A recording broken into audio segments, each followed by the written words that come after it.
ఓం శ్రీ పుణ్యలింగేశ్వర స్వామినే నమః.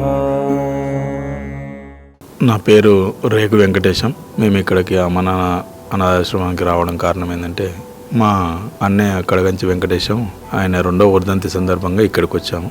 పోయిన సంవత్సరం కూడా వచ్చాము. పోయిన సంవత్సరానికి ఈ సంవత్సరానికి ఇక్కడ డెవలప్మెంట్ కానీ కొత్తగా కట్టే గుడి అభివృద్ధి చాలా బాగుంది. అంతకుముందుకు ఇక్కడ 550 మంది అనాథలు ఉండేవాళ్ళు, ఇప్పుడు 600గా చెప్పారు.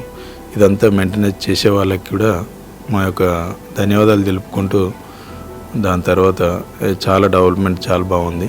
మేము మా అన్నయ్య 2వ వర్ధంతి కోసం ఇక్కడికి వచ్చాము. ఆయన ఆత్మకు శాంతి చేకూరాలని కోరుకుంటూ ముగించుకుంటున్నాం.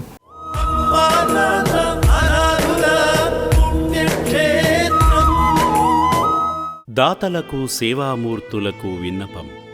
ఈ అభాగ్యుల పట్ల మీ దయాహృదయాన్ని ఈ వీడియో చూడటం వరకే పరిమితం చేయవద్దని మనవి. ఈ అనాథుల అన్నదానం కోసం విరాళాల రూపంలో అయినా, బియ్యము, పప్పు, కిరాణా రూపంలో అయినా సాయం చేస్తే పుణ్యం పొందిన వారవుతారు.